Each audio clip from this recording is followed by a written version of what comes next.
46 నుండి, మరియు అవి చిరకాలము వరకు నీ మీదను నీ సంతానము మీదను సూచనగాను విస్మయ కారణముగాను ఉండును. నీకు సర్వ సమృద్ధి కలిగి ఉండియు నీవు సంతోషముతో హృదయానందముతో నీ దేవుడిని యెహోవాకు నీవు దాసుడవు కాలేదు. ఇది కూడా ఒక శాపమే. చూడండి, దేవుడు మనకి సమృద్ధి ఇచ్చిన తర్వాత సంతోషముతో హృదయానందముతో దేవునికి మనల్ని మనం సమర్పించుకోవాలి. కానీ చాలామంది ఏం చేస్తారు, సమృద్ధి వచ్చాక దేవుని విడిచిపెట్టేసి అందులో ఆనందిస్తూ ఉంటారు. దేన్ని బట్టి ఆనందిస్తారు? సమృద్ధిని బట్టి ఆనందిస్తారు. కానీ దేవుడు ఇచ్చినందుకు దేవుని దగ్గరికి వచ్చి ఆనందించలేరు. అది కూడా ఒక భయంకరమైన పొరపాటే. చూడండి, లేని స్థితిలో దేవుని దగ్గరికి వచ్చి ప్రార్థన చేస్తాం. దేవుడు మనకి మంచి స్థితి ఇస్తాడు. మంచి స్థితి ఇచ్చాక ఇంకా దేవుణ్ణే మర్చిపోతాం. వ్యాపారం బట్టి, ఉద్యోగాన్ని బట్టి, పొలం పనులను బట్టి మనం దేవుని మందిరాన్ని విడిచిపెట్టేవారిగా ఉంటాం. ఉద్యోగం లేనప్పుడు ఉద్యోగం కావాలని ప్రార్థన చేస్తాం. ఉద్యోగం వచ్చాక ఆదివారాలు ఎగ్గొట్టి ఉద్యోగాలకు వెళ్ళిపోతాం. ఆదివారాలు ఎగ్గొట్టి పొలం పనులకి పోతాం. ఆ పని ఇచ్చింది ఎవరు? కాబట్టి నువ్వు ఎవరిని బట్టి ఆనందించాలి? దేవునికి నువ్వు దాసుడవి కావాలి. దేవునికి నువ్వు దాసుడు అవ్వాలి. అవ్వకపోతే ఏమైద్దో కూడా అక్కడ ఇచ్చాడు. అవ్వకపోతే ఏమైద్దంట, కనుక నీవు నీ దేవుడైన యెహోవాకు నీవు దాసుడవు కాలేదు గనక ఆకలి దప్పులతో వస్త్రహీనతతో అన్ని లోపములతో యెహోవా నీ మీదికి రప్పించు. నీ శత్రువులకు దాసుడవగుదువు. వారు నిన్ను నశింపచేయు వరకు నీ మెడ మీద ఇనుపకాడి ఉంచుదురు. ఏ సంపాదన కొరకైతే పరుగులు పెడుతున్నామో ఎప్పుడూ ఆకలే. ఏం వండుకున్నారంటే ఏ రోజు మంచి కూర తెచ్చుకొని తిన్నామన్నట్టు ఉండదు. ఎప్పుడూ ఏమీ లేదు. మంచి బట్టలు వేసుకుంటున్నారా అంటే మంచి బట్టలు వేసుకోవట్లే. ఆకలి దప్పులు ఉంటాయి, వస్త్రహీనత, అన్ని లోపాలే. ఆదివారాలు పనులు మానుకుని పనులకు వెళ్ళారు కదా, చెప్పండి, ఎంత మంచి బట్టలు కట్టుకున్నారు, ఎంత మంచి భోజనం చేస్తున్నారు, ఎంత మంచిగా మీ ఇళ్ళల్లో సమృద్ధిగా మీరు జీవిస్తున్నారు చెప్పండి. మరి సంపాదించారుగా ఆదివారం దేవుణ్ణి కాదని. దేవుణ్ణి బట్టి సంతోషించకుండా, దేవునికి దాసులం కాకుండా దాని పనికి దాసులం అయిపోయి, డబ్బుకి దాసులం అయిపోయి వెళ్ళారు కదా. దేవుని కాదని వెళ్ళి ఎంత సంపాదించారు, ఎంతగా సమృద్ధి కలిగి ఉన్నారు? అన్ని లోపాలే. ఏంటంట, ఆకలి దప్పులు ఉంటాయి, వస్త్రహీనత ఉంటుంది. అవునా? అసలు కొద్దిమంది అయితే 2-3 వారాలు రారు, శుక్రవారాలు రారు, దేనికి రారు. మళ్ళీ పోనీ మంచిగా ఉంటారా? కొన్ని బాగా డబ్బు సంపాదించుకొని మంచిగా ఉంటున్నారా? సమృద్ధిగా ఉంటున్నారా? ఏమీ లేదు. ఎలా ఉంటున్నారు చెప్పండి? ఎప్పటి కొరత ఎలా ఉంటుందో ఆ కొరత అలాగే ఉండిపోతూ ఉంది. కాబట్టి దేవుడు అంటున్నాడు అక్కడ, నీ శత్రువులకి నువ్వు దాసుడు అయిపోతావు. దేవునికి దాసుడు కాకపోతే దేవుడు నిన్ను శత్రువులకి దాసులను చేసేస్తాడంట. కాబట్టి వారిని మనల్ని ఏం చేస్తారంట? మెడపైన ఇనుప కాడి ఉంచేస్తారంట. అందుకనే యెహోవా దూరమై ఉన్న బూదిగంతం నుండి ఒక జనమును, అనగా నీకు రాని భాష కలిగిన జనమును, క్రూర ముఖము కలిగి వృద్ధులను యవనస్తులను కటాక్షింపని జనమును గడ్డ ఎగిరి వచ్చినట్లు నీ మీదికి రప్పించును. నిన్ను నశింపచేయు వరకు నీ పశువులను, నీ పొలముల ఫలములను వారు తినివేతురు.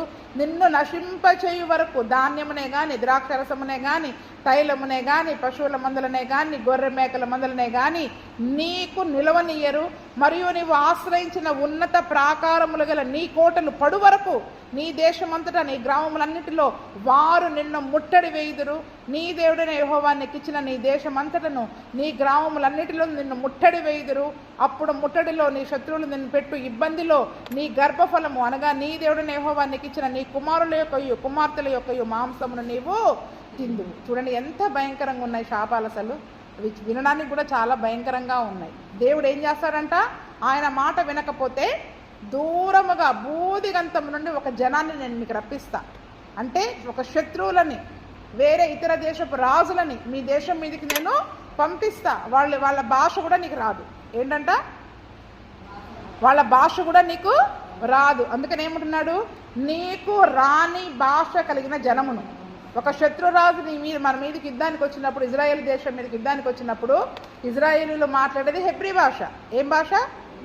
ఇప్పుడు అవతల రాజుకి ఈ హెబ్రీ భాష రాదు, ఈ హెబ్రీలకి అవతల భాష రాదు. అంటే భాష రాని వాళ్ళు వచ్చినప్పుడు వాళ్ళకి ఏమని మొరపెట్టుకుంటాడు చెప్పండి? ఇంకా అవునా? వాళ్ళకి ఏమని మొరపెట్టుకుంటాడు? ఒకప్పుడు బ్రిటిష్ వాళ్ళు మన దగ్గరికి వచ్చినప్పుడు మన తెలుగు వాళ్ళు కొంత ఇంగ్లీష్ నేర్చుకొని మధ్యలో ట్రాన్స్లేటర్గా ఉండేవాళ్ళు. లేదా కొద్దిమంది ఇంగ్లీష్ వాళ్ళు తెలుగు నేర్చుకొని మధ్యలో ట్రాన్స్లేషన్ చేసేవాళ్ళు. వాళ్ళు చెప్పేది మనకు అర్థమయ్యేది కాదు, మనం చెప్పేది వాళ్ళకి అర్థమయ్యేది కాదు కదండి. మధ్యలో ఎవరో ఒకరు. అంటే చూడండి, ఈ దినమున భాష తెలియని ఒక జనము, అంతేకాదు క్రూర ముఖము కలిగి వృద్ధులని యవ్వనస్తులని కటాక్షింపని జనం. ఎవరంట వాళ్ళు? అయ్యో చిన్నపిల్లోడు కదా, ఆడపిల్ల కదా, ముసలోడు కదా, కనికరము లేకుండా చంపేస్తారంట వాళ్ళు. ఎలాగంట? కనికరము లేకుండా చంపేసే ఒక జనమును గద్ద ఎగిరొచ్చినట్లుగా నేను నీ మీదికి రప్పిస్తాను. ఇదే మాట ఇర్మియా గ్రంథంలో రాయబడి ఉంటుంది, చదవండి. ఇదే మాట ప్రవచనం ఇర్మియా గ్రంథంలో ఇర్మియా ప్రవక్త కూడా చెప్తాడు. ఇర్మియా 5:15. ఇశ్రాయేలు కుటుంబము వారలారా ఆలకించుడి, దూరముల నుండి మీ మీదికి ఒక జనమును రప్పించదను, అది బలమైన జనము, పురాతనమైన జనం. ఏమంటున్నాడు ఇక్కడ? ఇజ్రాయేల్ కుటుంబం వారలారా ఆలకించండి, దూరము నుండి అంటున్నాడా లేదా? ఇక్కడ ఏమన్నాడు? 49వ వచనంలో యెహోవా దూరమై ఉన్న బూదిగంతము నుండి ఒక జనాన్ని రప్పిస్తా. ఇక్కడ ఇర్మియా ఏమంటున్నాడు? ఇర్మియా ఏమని సెలవిస్తున్నాడు? దూరము నుండి మీ మీదికి ఒక జనమును రప్పించదను, అది బలమైన జనము, పురాతనమైన జనము, దాని భాష నీకు రానిది, ఆ జనులు పలుకు మాటలు నీకు బోధపడవు, వారి అమ్ముల పొది తెరచిన సమాధి, వారందరూ బలాఢ్యులు, వారు నీ పంటను నీ ఆహారమును నాశనము చేయుదురు, నీ కుమారులను నీ కుమార్తెలను నాశనం చేయుదురు, నీ గొర్రెలను నీ పశువులను నాశనము చేయుదురు, నీ ద్రాక్ష చెట్ల ఫలములను నీ అంజురపు చెట్ల ఫలములను నాశనము చేయుదురు, నీకు ఆశ్రయముగానున్న ప్రాకారములుగల పట్టణములను కత్తి చేత వాళ్ళు పాడు చేయుదురు, అయినను ఆ దినములలో నేను మిమ్మల్ని శేషము లేకుండా నశింప చేయను. అంటే ఇంత భయంకరమైన శాపం వచ్చినా కూడా ఇజ్రాయేలును పూర్తిగా దేవుడు నశింప చేయాల. కొంతమందిని నశింప చేశాడు, అక్కడ కొద్దిమందిని నశింప చేశాడు. ఎవరు వచ్చారు చెప్పండి? ఇర్మియా చెప్పిన ఈ ప్రవచనాన్ని బట్టి వచ్చిన ఆ జనము కానీ రాజు కానీ ఎవరు? ఇర్మియా కాలంలో ప్రవచించినప్పుడు ఏ రాజు వచ్చాడు? ఇర్మియా ప్రవక్త యూదా పట్టణంలో ప్రకటిస్తున్నాడు, ఇజ్రాయేల్ వారలారా, ఇజ్రాయేల్ కుటుంబములారా. తెలీదా? చివరిలోనే ఉంటుంది కదమ్మా, బబులోను రాజు వస్తాడు. ఎవరు వస్తారు చెప్పండి? బబులోను రాజైన నెబుకద్నెజర్ వస్తాడు. ఎవరు? 3 సార్లు దండయాత్ర చేసి ఇక్కడ చెప్పినట్టుగానే ప్రాకారాలు పడగొట్టేస్తాడు, యెరూషలేము గుమ్మాలు గాలి చేస్తాడు, యెరూషలేము యొక్క ప్రాకారాలు గాలి చేస్తాడు, మందిరాన్ని గాలి చేస్తాడు, మందిరంలో ఉన్న విలువైన బంగారం అని ఎత్తుకొని పోతాడు. అక్కడ చిన్నపిల్లలని లేదు, వృద్ధులని లేదు, ఎవరిని కూడా కనికరించకుండా అందరినీ కత్తివాత చేత హతము చేసి అన్ని రకాలుగా బాగున్న వాళ్ళని మాత్రం చెరగొట్టుకొని అక్కడ తీసుకుని వెళ్ళిపోయాడు, తన దేశంలోనికి బానిసలుగా తీసుకుని వెళ్ళిపోయాడు. అవునా? మరి ఈ యొక్క ప్రవచనాలన్నీ ఎక్కడ నెరవేరాయి? ఎందుకు రాయించాడు అసలు ఇర్మియా ప్రవక్త? ఇప్పుడు ధర్మశాస్త్రం కాకుండా ఈ ప్రవచన గ్రంథాలు ఎందుకు రాయించాడు చెప్పండి? మాట విననప్పుడు ఇవి ఎలా నెరవేరాయో మనకి హెచ్చరికగా ఉండడం కొరకు. ఆ రోజు ఇజ్రాయేల్ ప్రజలు చెప్పినా కూడా వాళ్ళు మాట వినకుండా తిరిగి విగ్రహారాధనకి వెళ్ళిపోయారు. వాళ్ళకి సొంత ఆలోచనను బట్టి నడుచుకునేవారిగా ఉన్నారు. దేవుడు ఇర్మియా ప్రవక్త ద్వారా హెచ్చరించి చివరికి హెచ్చరించినందుకు ఇర్మియా ప్రవక్తనే ఏం చేశారు చెప్పండి? చాలా రకాలుగా బాధ పెట్టారు. ఒకసారి నీళ్లు లేని గోతులో పడేశారు, ఒకసారి బురదకుంటలో పడేశారు, ఒకసారి జైల్లో వేశారు. చాలా రకాలుగా హెచ్చరిస్తున్నందుకు బాధ పెట్టారే తప్ప ఎవ్వరూ ఆయన మాట వినలే.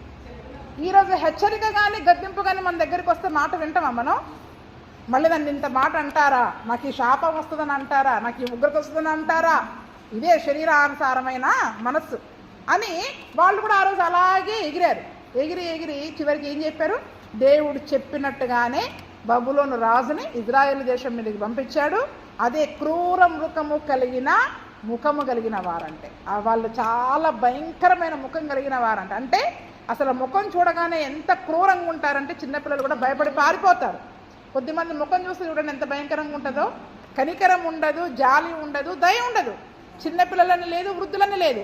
వీరి పంటలన్నీ నాశనం చేశారు, ఇళ్ళని నాశనం చేశారు, యెరూషలేమును నాశనం చేశారు. 3 సార్లు దండయాత్ర చేసి యెరూషలేమును పూర్తిగా కాల్చివేసి ఏం చేశారు చెప్పండి? అందరిని తీసుకొని పోయారా లేదా?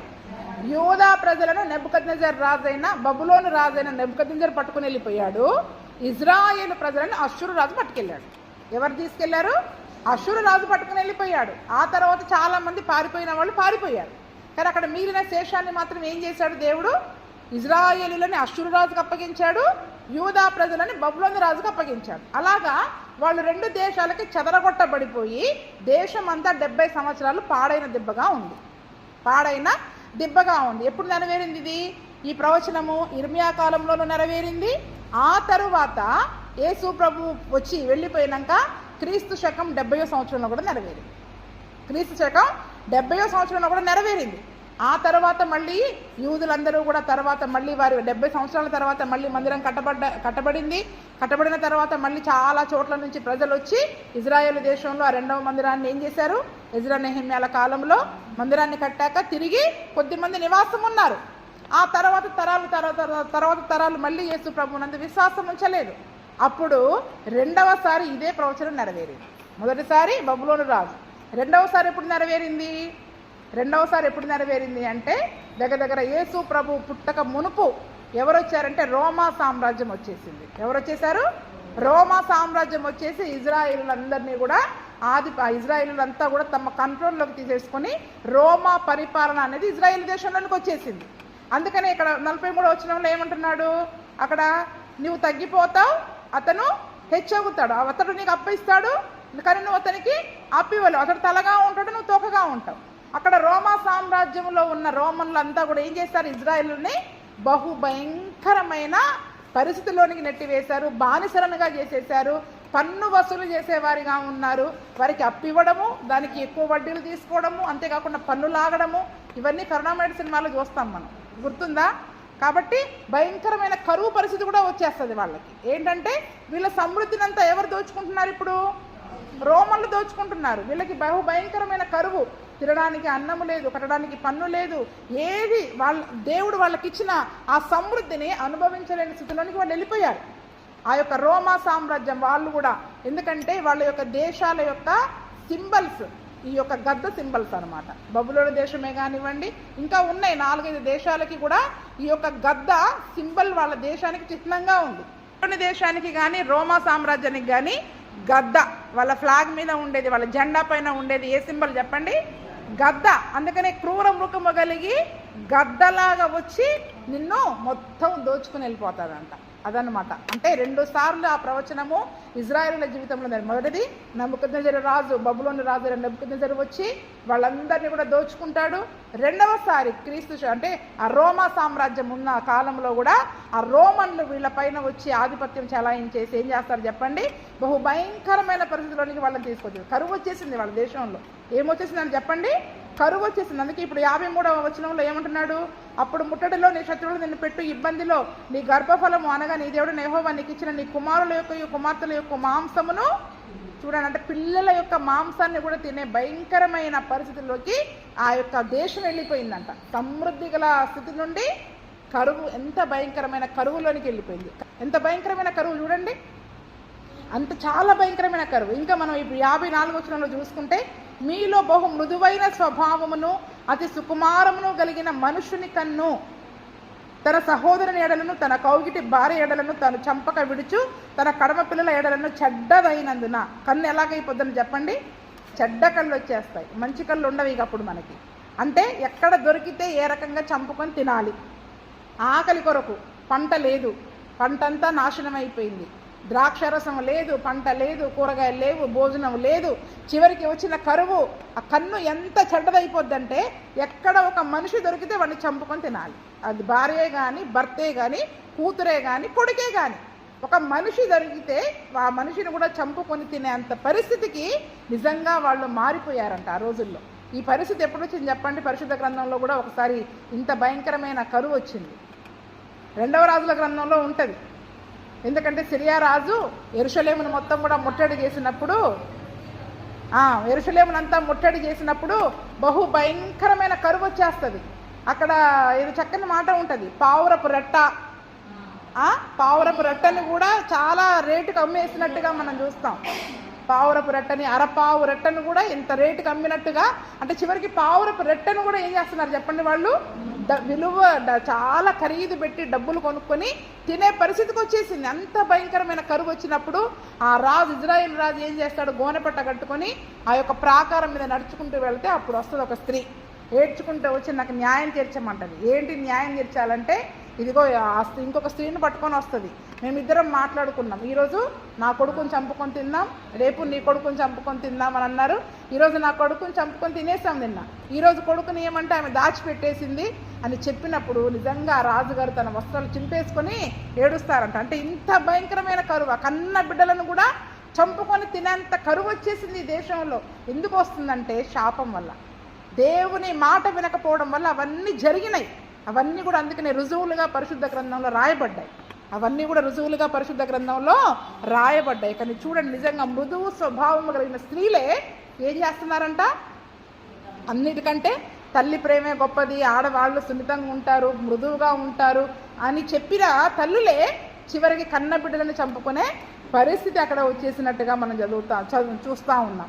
56వ వచనంలో, నీ గ్రామంలో నీ శత్రువులు నిన్ను ఇరుకుపరచుట వలనను ముట్టడి వేయుట వలనను ఏమీ లేకపోవట చేత నీలో మృదుత్వమును అతి సుకుమారమును కలిగి, మృదుత్వము చేత అతి సుకుమారము చేత నేల మీద తన అరకాలు మోప తెగింపని స్త్రీ తన కాళ్ల మధ్య నుండి పడు మావిని తాను కనబోవు పిల్లలను తను రహస్యముగా తినవలదని, తన కౌగిటి పెనిమిటి ఎడలనైనను తన కుమారుని ఎడలనైనను తన కుమార్తె ఎడలనైనను కటాక్షము చూపకపోను. ఇది ఇంకా భయంకరంగా ఉంది చూడండి. అసలు ఆ యొక్క స్త్రీ కడుపులో నుంచి పుట్టడమే అసలు కనికరం లేకుండా దాన్ని చంపుకొని తినాలి. అంటే మనుషులు ఎలా మారిపోతారు దేవుని దీవెన లేకపోతే. ఈరోజు మనము వార్తలలో చూసి కన్న బిడ్డలను ఎట్లా చంపుకుంటుంది, కట్టుకున్న భర్తను చంపుకుంటుంది, కట్టుకున్న భార్యను చంపేస్తున్నారు. అసలు వీళ్ళకి ఎందుకు ఈ దయ, మానవత్వము, కనికరము, ఈ కనికరం ఇవన్నీ లేకపోవడం ఏంటంటే దేవుని శాపం. దేవుని శాపమే. డబ్బుంటే సరిపోదు, దేవుని కృప, దేవుని దీవెనలు లేకపోతే కుటుంబంలో అస్తవ్యస్తమైన పరిస్థితులు. కనికరం ఉండదు, ఒకరి పట్ల ఒకరికి కనికరం ఉండదు. చంపడానికి సిద్ధపడతారు, నరహత్య చేయడానికి సిద్ధపడేస్తారు. అంటే ఒక స్త్రీ కూడా తన కడుపున పుట్టిన బిడ్డను కూడా పుట్టక ముందే చంపుకొని తినేయాలన్నంత కరువు, ఆ శాపము అలా వస్తుంది అని దేవుడు నిజంగా చెప్పాడు. అటువంటి జరిగిన సంగతులు కూడా ఉన్నాయి. ఇవన్నీ ఎప్పుడు జరిగాయి అంటే రోమా పరిపాలనలో జరిగాయి. ఎప్పుడంటే రోమా పరిపాలనలో, ఆ తర్వాత రోమా సామ్రాజ్యాన్ని తర్వాత యేసు ప్రభువుల వారు వెళ్ళిపోయిన తర్వాత యెరూషలేము రెండోసారి నాశనం చేసేస్తారు పూర్తిగా. ఏంటన్నది రెండవసారి యెరూషలేమును పూర్తిగా. ఎందుకంటే యేసు ప్రభువుల వారు ఉన్నప్పుడే అంటారు యోహాను సువార్తలో, శిష్యులు అడుగుతారు, అయ్యా ఈ దేవాలయం ఎంత బాగుందో, ఎంత చక్కగా కట్టారో, ఈ రాళ్ళు చూడండి ఎంత చక్కగా పేర్చారో అని అన్నప్పుడు యేసు ప్రభువుల వారు ఏమంటారు, ఈ రాయి ఒకదానిపైన ఒకటి ఉండకుండా వచ్చే కాలము త్వరలోనే ఉంది అని చెప్పేసి ఆయన వెళ్ళిపోతారు. ఆయన వెళ్ళిపోయినాక కరెక్ట్గా ఒక 35 సంవత్సరాలకి అంటే యేసు ప్రభు వెళ్ళిపోయిన తర్వాత 35 సంవత్సరాలు క్రీస్తు శకం 70వ సంవత్సరంలో ఈ రోమన్లని జయించేసి టైటస్ అనే ఒక వ్యక్తి ఆ ఇజ్రాయేల్ దేశం మీదకి వచ్చి పూర్తిగా దాన్ని స్వాధీనం చేసుకుంటాడు. పూర్తిగా ఇజ్రాయేల్ ప్రజలను ఇంకా భయంకరమైన పరిస్థితుల్లోకి నెట్టివేసి ఆ మందిరాన్ని పూర్తిగా కూల్చేస్తారు. అంటే యేసు ప్రభు ఉన్న కాలంలో ఉన్న మందిరాన్ని ఎవరు కూల్చేస్తారంటే ఈ టైటస్ అనే రాజు, చక్రవర్తి, అలెగ్జాండ్రియా కొడుకు, అలెగ్జాండ్రియా కొడుకైన టైటస్ అనే రాజుగారు చక్రవర్తి వచ్చి ఈ యేసు ప్రభు అంటే క్రీస్తు శకం 70వ సంవత్సరంలో మందిరాన్ని పూర్తిగా నేలమట్టం చేసేసి బహు భయంకరమైన పరిస్థితులకు తీసుకుని వెళ్తాడు. ఆ సమయంలో యూదులు 11 లక్షల మంది చచ్చిపోయారంట. 11 లక్షల మంది చచ్చిపోయారంట యూదులు. అంతగా హతమార్చబడ్డారు. అంటే చూడండి దేవుని శిక్ష ఎంత భయంకరంగా అక్కడ వచ్చిందో. యేసు ప్రభు ఉన్నప్పుడు చెప్పిన ప్రతి మాట ఆయన వెళ్ళిపోయినాక కూడా జరిగినాయి. అవన్నీ మనం రుజువులు చూసుకుంటూ కూర్చుంటే చాలా టైం పడుతుంది కదండి. అంటే చూడండి ఆ దినం మన అటువంటి భయంకరమైన కరువు కాటకాలు ఆ రోజుల్లో వచ్చాయి. యేసు ప్రభు ఉన్న కాలంలోనే వచ్చినాయి. కాబట్టి ఆయన కరుణామయుడిగా వచ్చి వాళ్ళని రక్షించాలని వచ్చాడు. ఆ రక్షణను ఇజ్రాయేల్ ప్రజలకు దయచేసి వెళ్ళాడు ఆయన. ఆ యొక్క ప్రభుత్వము నుండి, రోమా ప్రభుత్వం నుండి, రోమా అధికారము నుండి వారిని విడిపించాలన్న ఆలోచనతోటే వచ్చాడు. కాబట్టి చూడండి ఈ దినమున దేవుని మాట వినకపోతే మనుషులు కరుణ లేని వారిగా అయిపోతారు, కరుణ, జాలి, దయ లేని వారిగా అయిపోతారు. ఇప్పుడు యేసు ప్రభువు నన్ను నమ్ముకుంటే ఆయన కృప, ఆయన దయ, ఆయన ప్రేమని మనం కలిగి జాలిగల మనస్సును, దయగల మనస్సును కలిగే వారముగా మరి మనము ఉంటాం. అందుకనే 58వ గ్రంథంలో ఉంది, నువ్వు జాగ్రత్త పడి ఈ గ్రంథంలో రాయబడిన ఈ ధర్మశాస్త్ర వాక్యములన్నిటిని అనుసరించి గైకొనుచు నీ దేవుడైన యెహోవాను ఆ మహిమగల భీకరమైన నామమునకు భయపడని ఎడల యెహోవా నీకు నీ సంతతికి ఆశ్చర్యకరమైన తెగుళ్ళు కలుగజేయును. అవి దీర్ఘకాలముండు గొప్ప తెగుళ్ళు, చెడ్డ రోగములై ఉండును. నీవు భయపడిన ఐగుప్తు క్షయవాదులన్నిటినీ ఆయన నీ మీదికి రప్పించును, అవి నిన్ను వెంటాడును. ఏమంటున్నారు? జాగ్రత్త పడాలి. ఈ గ్రంథంలో ఉన్న వాటిని అనుసరించడానికి జాగ్రత్త పడాలి. దేవుని మహిమగల భీకరమైన నామమునకు భయపడాల. చేయకపోతే ఏమైంది? ఎంత నిర్లక్ష్యం అయిపోయారంటే ఈరోజు జనాలు, క్రైస్తవులు ఎంత నిర్లక్ష్యం అయిపోయారంటే యేసయ్య మాట చేయకపోతే ఏమైంది, వినకపోతే ఏమైంది? అసలు వినాలన్న ఆశ రావట్లేదు. ఆదివారాలు వచ్చి వాక్యం వినాలన్న ఆశ రావట్లా. విన్నా చెయ్యం. క్రైస్తవులు అలా తయారైపోతే మరి దేవుని ఉగ్రత వస్తుందా రాదా చెప్పండి? ఇప్పుడు ఆ దినం ఇజ్రాయేలు ప్రజల మీదకి ప్రతిదీ వచ్చింది, ప్రతి సంగతి నెరవేరింది. నేను ఇప్పుడు అదే చెప్పా. మళ్ళీ మీకు రుజువులు చూపించాలంటే మనకు సమయం చాలా అయిపోద్ది. కొన్ని ఉదాహరణలు చూపిస్తున్నానా లేదా ఇర్మియా గ్రంథంలో ఇప్పుడు మీకు? కాబట్టి మీరు భయపడాలి, వాటిని గైకొనాలి. దేవుని నామానికి భయపడకపోతే ఆశ్చర్యకరమైన తెగుళ్ళంట. ఇదేంటి ఎప్పుడు చూడలే, మేము పుట్టిన కాడ నుంచి ఈ తెగులు ఎప్పుడు మేము చూడలే. వచ్చినాయి, చూసామా లేదా? కొత్త రోగాలు వస్తున్నాయి. సంవత్సరానికి ఒక కొత్త రోగం వస్తుంది, అవునా? ఒకప్పుడు మన చిన్నప్పుడు ఏ రోగాలు ఉండేవి కాదు, కానీ రాను డెంగ్యూ అని, చికెన్ గున్యా అని, ఇంకా ఇప్పుడు ఏమేమి రోగాలు వస్తున్నాయి చెప్పండి? కరోనా వైరస్ అని వచ్చింది, ఏవేవో వైరస్లు, కొత్త పేర్లతో కొత్త రోగాలు, తెగుళ్ళన్నీ వెంటాడుతూ ఉంటాయి. దేవుని మాట వినకపోతే అలాగుంటుంది. కాబట్టి మరియు నీవు నశించే వరకు ఈ ధర్మశాస్త్రంలో రాయబడని ప్రతి రోగమును, ప్రతి తెగులును ఆయన నీకు ఏంటంట ఈ బైబిల్లో రాయబడలే. ఎందుకంటే మెడికల్ బుక్లో చూసుకుంటే ఎన్ని రోగాలు ఉన్నాయో ఇంత పెద్ద పుస్తకం ఉంటుంది. ఈ బైబిల్లో రాయాలంటే రోగాల గురించి, అందుకే నేను అన్నీ రాయట్లేదు. కానీ ఇందులో రాయని రోగాలు కూడా మనకు వస్తాయంట. ఏంటంటే బైబిల్లో లేని రోగాలు కూడా మనకి వస్తాయని దేవుని యొక్క వాక్యం సెలవిస్తూ ఉంది. నీవు నీ దేవుడిని యెహోవా మాట వినలేదు కనుక ఆకాశ నక్షత్రముల వల్ల విస్తారములైన మీరు లెక్కకు తక్కువై కొద్ది మందే మిగిలి ఉంటారు. కాబట్టి మీకు మేలు చేయించి మిమ్మల్ని విస్తరింప చేయుటకు మీ దేవుడిని యెహోవా మీ యందు ఎట్లు సంతోషించెనో అట్లు మిమ్మల్ని నశింప చేయుటకు, మిమ్మల్ని సంహరించుటకు యెహోవా సంతోషించును గనక నీవు స్వాధీనపరచుకున్నటకు ప్రవేశించున్న దేశములో నుండి పెళ్ళగింప చూడండి. దేవుడేమో మీరు విస్తారముగా అవుతారన్నది, కానీ ఏమైపోతారంటే జనాభా తగ్గిపోతున్నారు. ఇజ్రాయేల్ యొక్క జనసంఖ్య తగ్గిపోయింది. చెప్పాను ఇప్పుడు క్రీస్తు శకం 70వ సంవత్సరంలో టైటస్లో వచ్చి యూదులని ఊచకోత కోసినప్పుడు 11 లక్షల మంది చచ్చిపోయారంట. ఊచకోత కోసి చంపేశాడు ఆ రాజుగారు. ఎందుకంటే మరి దేవుని యొక్క శాపం, అది దేవుని యొక్క ఉగ్రత. నిజానికి వారిపైన జయం పొందుకోవాలి, కానీ ఎందుకు వారిపైన జయం పొందుకోలేకపోతున్నారు? ఆ శాపం వారి మీద ఉన్నంత వరకు వారి జీవితంలో జయం అనేది ఉండదు. ఈ శాపము కొట్టివేయబడినప్పుడే వారు ఆ యొక్క జయాన్ని వారు పొందుకోగలుగుతారు. అందుకని దేశం యొక్క ఈ కొన మొదలుకొని ఆ కొన వరకు సమస్త జనములలోనికి యెహోవా నిన్ను చెదరగొట్టేవాడిగా ఉంటాడు. అక్కడ నీవైనను నీ పితరులందరినీ ఎరుగని కొయ్యవి రాతివి అన్య దేవతలను పూజిస్తావు.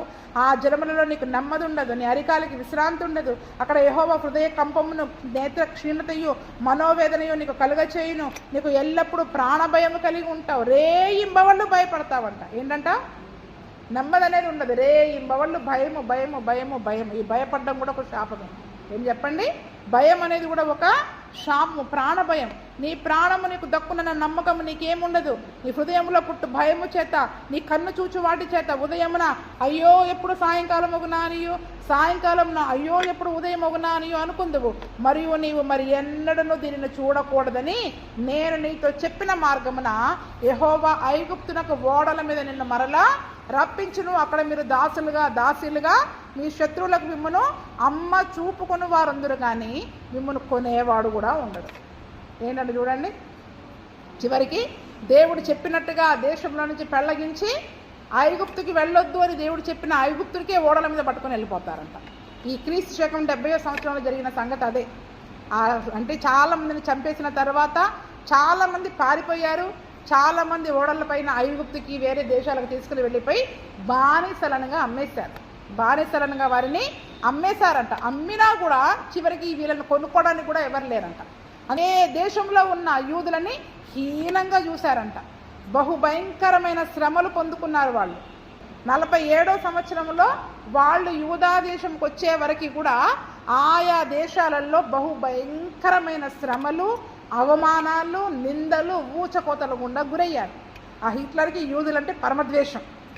కాబట్టి ఏం చేసేవాడంట? యూదులని, తమ దేశంలో ఉన్న యూదులందరినీ ఊచకోత కోసేశాడు. కొన్ని లక్షల మంది యూదులను చంపేశాడంట, కొన్ని లక్షల మంది యూదులని. అలాగా ఆ ప్రాణ భయం చేత వాళ్ళు ఏమైపోతున్నారు? పారిపోయేవారిగా ఉంటున్నారు. బాబు ఎప్పుడు సాయంత్రం అయింది, ఎప్పుడు ఉదయం అయింది, అసలు నెమ్మది లేని స్థితి. ఏ దేశంలో ఉన్నా చూడండి, వారికి వచ్చిన దేశంలో వాళ్ళు ఎంత సమృద్ధిగా ప్రశాంతంగా నిద్రపోవచ్చు. ఇటువంటి శ్రమలు తెచ్చుకోవడానికి కారణం ఏంటి చెప్పండి? ఇప్పుడు వాళ్ళు 1947 సంవత్సరంలో నెమ్మదిగా కొద్దిమందిగా మళ్ళీ ఇజ్రాయేల్ దేశానికి వచ్చి స్వతంత్ర దేశముగా అవతరించబడ్డారు. అప్పటికే హింస కూడా వచ్చేసి ఏం చేశారు? అటాక్ చేసి ఈ యొక్క మందిరం ఉన్న స్థానంలో మసీదు కట్టేసుకున్నారు. ముస్లింలు ఆక్రమించేసుకున్నారు. ఇజ్రాయెల్ మొత్తం ముస్లింలు ఆక్రమించేసుకున్నారు. వీళ్ళు నెమ్మదిగా ఏం చేశారంటే అందులోకి వెళ్ళడానికి వాళ్ళ స్థలాలనే మళ్ళీ వాళ్ళు కొనుక్కోవడం మొదలుపెట్టారు. ఏం చేశారంట? వాళ్ళ పొలాలను కొనుక్కొని, ఇళ్లను కొనుక్కొని నెమ్మదిగా అక్కడికి వచ్చి నివాసం ఉండి మందిగా ఉండి ఇప్పుడు ఉన్న దేశముగా, ఒక బలమైన దేశముగా ఆ దేశము అవతరించబడ్డది. ఇప్పుడు ఒక బలమైన దేశంగా వాళ్ళు నిలబడ్డారు దేవుని కొరకు. అంటే వారు ఎప్పుడైతే తమ తప్పులు తెలుసుకున్నారో ఏం చేశారు చెప్పండి? దేవుడు వాళ్ళని మళ్ళీ స్థిరపరిచాడు. ఎందుకంటే ఇర్మియా ప్రవక్త ద్వారా కూడా సెలవిచ్చాడు, ఇది నేను తప్పకుండా మళ్ళీ సమకూరుస్తా. యెషయా గ్రంథంలో, ఇర్మియా గ్రంథంలో వీళ్ళు చెదరగొట్టినా నేను మళ్ళీ ఎవరిని సమకూరుస్తాను అంత్య దినాలలో అని ఉంది కదా. యేసుప్రభుల వారు చెదిరిపోయిన ఇజ్రాయేలును సమకూర్చడానికి నేను వచ్చాను అని కూడా యేసుప్రభుల వారు చెప్తారు. కాబట్టి ఈ ప్రవచనాలన్నీ నెరవేరినాయి. కాబట్టి చూడండి, ఆ దినమున ఇజ్రాయేలు దేశము ఈరోజు మన ముందు, కళ్ళ ముందు సాక్షిగా ఇవన్నీ వాళ్ళ దేశంలో ఈ దీవెనలే కానీ శాపాలే కానీ వాళ్ళు అనుభవించారు అనడానికి మన కళ్ళ ముందు రుజువుగా కనబడతా ఉంది. మరి ఈరోజు ఎందుకంటే ఈ శాపాలన్నీ ఈరోజు మన జీవితంలో జరగవు. ఎందుకంటే యేసుప్రభు శిలువ మరణం ద్వారా ఈ శాపాలన్నీ ఏం చేశాడు చెప్పండి? ధర్మశాస్త్ర సంబంధమైన ప్రతి శాపమును ఆయన శిలువ పైన మోసేసి ఆ శాపం అనే కాడిని మన పై నుండి తీసేశాడు. ఇప్పుడు ఆయన శాపం అనే కాడిని తీసేశాడు. ఆయన కృప మన పైన ఏలుబడి చేస్తూ ఉంది. కాబట్టి ఇప్పుడు మాట వినకపోతే ఇంత భయంకరమైన శాపాలు మన జీవితంలో జరగకుండా ఆయన కృప మనల్ని కాపాడుతూ ఉంది. ఏం చేస్తామని చెప్పండి? ఆయన కృప మనల్ని కాపాడుతూ ఉంది. గలతీయులకు రాసిన పత్రిక 6వ అధ్యాయము 7-8 వచనాలు. మోసపోకుడి, దేవుడు వెక్కిరింపబడు. మనుష్యుడు ఏమి విత్తునో ఆ పంటనే కోయును. ఎలాగనగా విత్తువాడు శరీరం నుండి క్షయమను పంట కోయును, ఆత్మను బట్టి విత్తువాడు ఆత్మ నుండి నిత్యజీవమను పంట. శరీరేచ్ఛలను బట్టి విత్తితే శరీరము నుండి క్షయమైన పంటను కోస్తాం. ఆత్మను బట్టి విత్తితే ఆత్మ నుండి నిత్యజీవం అనే పంట కోస్తాం. ఇప్పుడు యేసు ప్రభువునందు విశ్వాసం ఉంచి రక్షించబడ్డామా లేదా? రక్షించబడ్డప్పుడు ఈ శరీరానుసారముగా మనం జీవించడానికి లేదు ఇంకా. అందుకనే మీకు మాటికి మీకు విసుగొచ్చినా సరే ఈ శరీరాన్ని మనం జయించాలి, శరీర కార్యాలను జయించాలని ఎందుకు చెప్తా ఉన్నాను? ఈ శరీరమును బట్టి విత్తితే ఏం పంట కోస్తామంట? క్షయమనే పంట కోస్తాం. మనం ఏం విత్తుతామో అదే కోస్తాం. కోపాన్ని విత్తితే కోపాన్నే కోస్తాం. శరీరంలో ఏముంటాయి? శరీర కార్యాలలో అసూయని విత్తితే అసూయనే మనం పొందుకుంటాం. ద్వేషాన్ని విత్తితే ద్వేషం అనే పంటనే కోస్తాం. అయితే ఆత్మను బట్టి విత్తితే ఆత్మ నుండి నిత్య జీవం అనే పంట కోస్తాం. ఇప్పుడు మీ శరీర కార్యాలపైన మనం జయం పొందుకొని ఈ శరీరాన్ని జయించి ఆత్మానుసారంగా నడుచుకుంటూ ఈ అపోస్తుల ద్వారా మరి పరిశుద్ధాత్మ ద్వారా యేసు ప్రభుల వారు మనకిచ్చిన ఈ వాక్యమును బట్టి మనం నడుచుకున్నట్లయితే పరలోకములోనికి వెళ్ళి క్షయం అనే పంటను కోస్తాం. పరలోక అనే సౌభాగ్యాన్ని మరి మనము పొందుకునే వారముగా మరి మనం ఉంటాం. అందుకనే చూడండి, ఈరోజు మనం చేయాల్సిందేంటి? కొత్త నిబంధన కాలంలో ఇప్పుడు మనం చేయాల్సిందేంటి? నా మాట వినాలి, నా ఆజ్ఞలు గైకొనాలి, నా కట్టడలు గైకొనాలి అంటే శరీరాన్ని బట్టి మనం జీవించడానికి వీలు లేదు. లోకానుసారమైన జీవితము, శరీరానుసారమైన జీవితము ఉంటే గనక మన మీదికి ఉగ్రత ఖచ్చితంగా వస్తూ ఉంది. ఇప్పుడు చదవండి రోమాపత్రిక 2:8-9.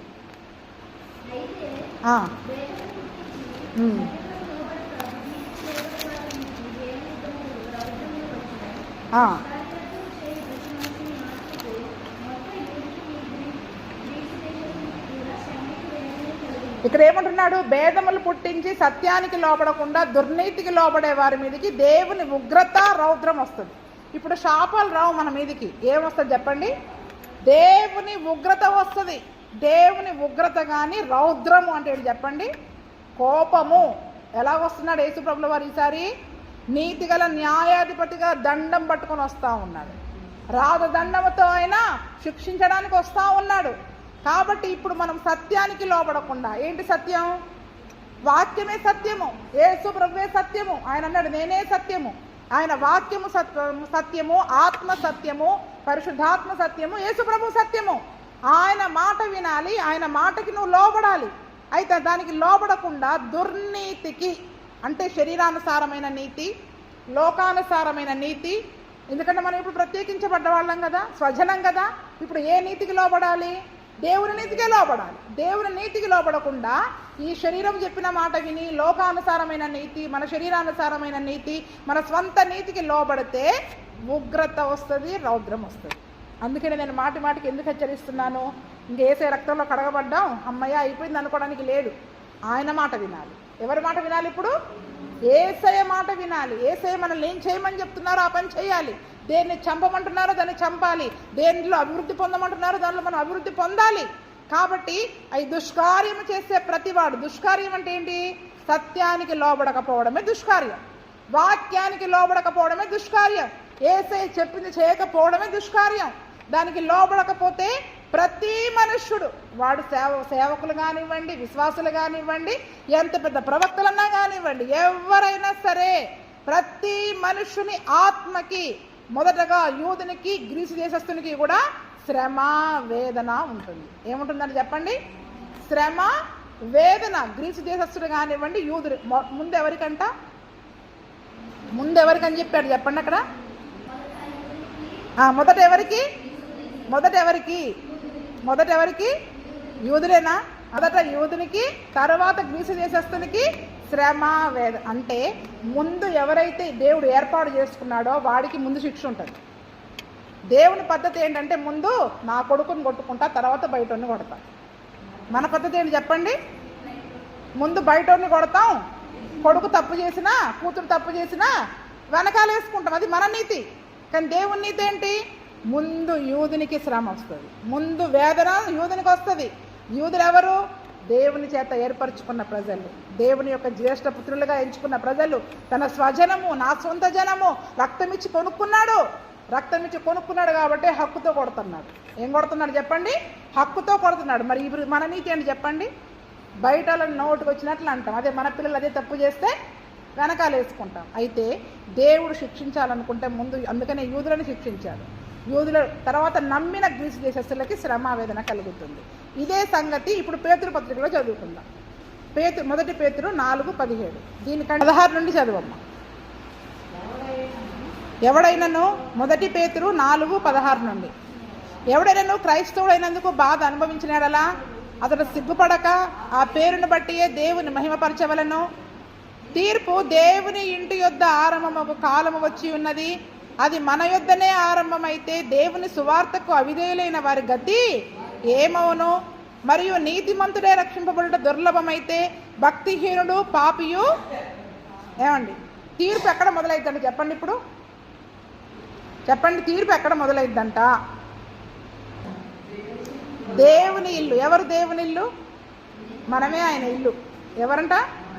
మనమే ఆయన ఇల్లు. ఇప్పుడు తీర్పు ఎక్కడి నుంచి మొదలవుతుంది? తీర్పు ఎక్కడి నుంచి మొదలవుతుంది? మన దగ్గర నుండే మొదలవుతుంది. ఆ కాలం వచ్చేసే ఉంది. ఇప్పుడు మన దగ్గర నుండే తీర్పు మొదలైతే అసలు సువార్త అంటే తెలియని వాళ్ళ పరిస్థితి ఏంటి చెప్పండి? నిజానికి మనం తీర్పుని తప్పించుకున్నామా లేదా? మళ్ళీ ఎందుకు తీర్పులోనికి వస్తున్నాం? అందుకు రోమపత్రిక ఎందుకు చదివిపించానంటే సత్యానికి లోబడట్లేదు, వాక్యానికి లోబడట్లే, యేసయ్య మాటలకి లోబడట్లే, సేవకుల మాటలకి లోబడట్లే, దుర్నీతికి లోబడే వారి మీదకి ఏమొస్తుందంట? శ్రమ, వేదన, ఉగ్రత, రౌద్రం వస్తుంది. ఇప్పుడు రక్షించబడి కూడా మనము ఆయన మాటకి లోబడకపోతే ఏమొస్తుంది? ఇప్పుడు శ్రమ, వేదన, ఉగ్రత, రౌద్రము. ఊరికే ఇవ్వడు, తీర్పు తీర్చిస్తాడు. ఆయన ఎలాగిస్తాడు? అందుకే ఇప్పుడు తీర్పు ఎక్కడి నుంచి మొదలు పెడుతున్నాడు? మన దగ్గర నుండి మొదలు పెడుతున్నాడు. నిజానికి మనం తీర్పు తప్పించుకోవాల. మీరు తీర్పు నుండి దాటించబడ్డారు, తీర్పు నుండి దాటి జీవంలోనికి దాటించబడ్డారని వాక్యంలో ఉంది. తీర్పును తప్పించుకోవలసిన మనమే తీర్పులో నిలబడే కాలం వస్తే, మన దగ్గర నుండి తీర్పు తీర్చడం దేవుడు మొదలు పెడితే అసలు సువార్త తెలియని వాళ్ళ పరిస్థితి ఏంటి, లోకం పరిస్థితి ఏంటి, అవిధేయుల పరిస్థితి ఏంటి చెప్పండి? అందుకనే ఏమంటున్నాడు? నీతిమంతుడు రక్షించబడటం దుర్లభమైతే అసలు భక్తిహీనుడు పాప ఎక్కడ నిలబడతారు? మనం నీతిమంతులం కదా, ఇప్పుడు రక్తంలో కడగబడ్డాం కదా, ఇప్పుడు మన రక్షణే దుర్లభం అయిపోతుంది. ఎందుకు? ఆయన మాటకి లోబడకపోతే ఏమొస్తుంది? శ్రమ, వేదన, ఉగ్రత, రౌద్రం వస్తుంది. ఇప్పుడు నీతిమంతులే రక్షించబడలేకుండా శ్రమను పొందుకుంటే, ఉగ్రతల్లో పాలు పొందుకుంటే, మరి ఇప్పుడు భక్తిహీనులు పాపుల సంగతి ఏంటి చెప్పండి? భక్తిహీనుల సంగతి ఏంటి, పాపుల సంగతి ఏంటి? మనము వాళ్ళం సమానం అయిపోతున్నాం. ఏమైపోతున్నాం? కానీ దేవుడి దగ్గర నిలబడ్డప్పుడు తీర్పు మన దగ్గర నుండే మొదలవుతుంది. చూడండి, ఏదైనా ముందు మనల్ని మనం సరి చేసుకోవాలి. నేను అందుకే అంటా, ప్రతిసారి నేను ఏం చెప్తున్నా, మనల్ని మనం జయించుకోకుండా దేన్ని జయించలేం. మనల్ని మనం జయించుకోకుండా దేనిపైన జయాన్ని పొందుకోలేం. మన శరీరాన్ని జయించుకోవాలి, లోకాన్ని జయించాలి. దేవుని ఉగ్రతలో, తీర్పులో మనం నిలబడకుండా తప్పించేవారిగా ఉండాలి, తప్పించుకునేవారిగా ఉండాలి. ఇప్పుడు ఈ శాపాలు మనకి రావు. 28వ అధ్యాయంలో చెప్పిన శాపాలు ఏవి మనకి రావు. కానీ ఆయన మాటకి లోబడకపోతే తీర్పులోనికి వస్తాం. ఆ తీర్పులోనికి వస్తే దేవుని ఉగ్రత గుండా మనం వెళ్ళవలసి ఉంటుంది, శ్రమ గుండా, వేదన గుండా వెళ్ళవలసి ఉంటుంది. అవునా? ఆయన తీర్పు తీర్చుతాడు. మన క్రియల చొప్పున ప్రతివానికి వాని క్రియల చొప్పున ఆయన తీర్పు తీరుస్తాడు. ఈరోజు అందరం గొప్పగా చెప్పుకుంటాం, తీర్పులో చూసుకుందాం. అసలు తీర్పు దినాలు నిలబడితే తెలుస్తుంది మనకి. ఇప్పుడు అనడం సులువు కాదు. ఆ తీర్పు దినాన దేవుడు తీర్పు తీరుస్తాడు, దేవుడు చూసుకుంటాడు అనడం సులువే. అసలు ఆ రోజు నిలబడ్డప్పుడు నీతిమంతుడమైన నీవే తీర్పులో నిలబడితే అసలు భక్తిహీనుల సంగతి ఏంటి, పాపుల సంగతి ఏంటి? అంటే ఈరోజు మనం ఏం చేయాలి చెప్పండి? ఇప్పుడు సత్యానికి లోబడాలి. ఏం చేయాలి? సత్యానికి లోబడాలి. శరీరమును బట్టి ఏ పని చేయడానికి వీల్లేదు. శరీరానుసారమైన మనస్సే కానీ, ఆలోచనలే కానీ, తలంపులే కానీ, సొంత నీతే కానీ, ఆ శరీరేచ్ఛలని మనం ఏం చేసేయాలి? పూర్తిగా నశింపజేసేయాలి. మనల్ని మనం ఉపేక్షించుకునే స్థితికి మనం వచ్చినప్పుడే దేవుని తీర్పును తప్పించుకొని దేవుని ఎదుట మనం నిలబడే కృపను మనం పొందుకుంటాం. అప్పుడు లోకానికి తీర్పు తీరుస్తాం. మనం ఏం చేస్తాం చెప్పండి? యేసు ప్రభువుతో కలిసి సింహాసనం మీద కూర్చొని ఈ లోకానికి, భక్తిహీనులకి, పాపులకి తీర్పు తీర్చే పరిస్థితిని దేవుడు మనకు దయచేస్తాడు. కానీ చూడండి, ఈరోజు వాక్యానికి లోబడినట్లయితే దేవుని తీర్పులను చేస్తాం. తీర్పు వద్దని దేవుడు చెప్తున్నాడు. మనం మాట్లాడితే తీర్పులో చూసుకుందాం అనుకుంటాం. ఏమంటున్నాడు? తీర్పులోనికి వెళ్దాం, తీర్పులో చూసుకుందాం అంటున్నారు. అసలు తీర్పు ఎందుకు? ఇక్కడే మన బుద్ధి సరి చేసుకుంటే తీర్పుని తప్పించుకొని ఆ సింహాసనం మీద కూర్చొని లోకానికి తీర్పు తీరుస్తాం కదా. లోకానికి తీర్పు తీర్చాలని దేవుడు మనల్ని కోరుకుంటున్నాడు. ఇజ్రాయెల్ 12 మంది శిష్యులు ఏం చేస్తారు? ఇజ్రాయెల్ 12 మంది గోత్రాలకు తీర్పు తీరుస్తారు. మనము లోకానికి తీర్పు తీర్చే గుంపులో ఉంటాం దేవదూతలతో కలిసి. అయితే మనమే తీర్పు. అందుకనే ఆ పేతురు గారు బాధపడుతున్నాడు. నీతిమంతుడే రక్షించబడడం దుర్లభమైపోతుంది, సత్యానికి లోబడట్లేదు, వాక్యానికి లోబడట్లేదు. మరి మిగిలిన వాళ్ళ పరిస్థితి ఏంటి చెప్పండి? ఈరోజు మనం ఎక్కడున్నాం? నీతిమంతులు మనం చెప్పుకుంటూ మరి ఇంకా తీర్పులోనికి వచ్చే వారంగా ఉంటున్నామా? లేకపోతే వాక్యానికి లోబడి, దేవుని మాటలకి లోబడి, వాక్యానుసారంగా జీవిస్తూ తీర్పును తప్పించుకొని లోకానికి తీర్పు తీర్చుకునే గుంపులో ఉన్నామా? గుంపులో నిలబడకుండా లోకానికి తీర్పు తీర్చే గుంపులో మనం ఉండాలని దేవుడు ఆశపడతా ఉన్నాడు. కాబట్టి చూడండి, సత్యానికి లోబడాలి, వాక్యానికి లోబడాలి. అది ఖచ్చితంగా ఉండనివ్వండి, ఖండితంగా ఉండనివ్వండి, బాధ పెట్టనివ్వండి, నొప్పి కలగనివ్వండి. మనం తీర్పు తప్పించుకోవాలంటే వాక్యానికి లోబడాల్సిందే. ఏం చేయాలి? లోబడాల్సిందే. లేకపోతే ఏ ఉగ్రతను తప్పించుకొని మనం ఇక్కడికి వచ్చామో మళ్ళీ అదే ఉగ్రతకి వెళ్తాం. కాకపోతే కొంత శిక్ష తగ్గుతుండొచ్చు, కానీ ఉండాల్సిన శిక్ష అయితే ఉంటుంది కదా. కాబట్టి చూడండి, ఈ దినం మరి మనము అటువంటి ఉగ్రతలో పాలు పొందకుండా నీతిమంతులముగా దేవుడితో కలిసి ఉండే కృపను ప్రభువైన యేసుక్రీస్తు మనకందరికీ దయచేయునుగాక.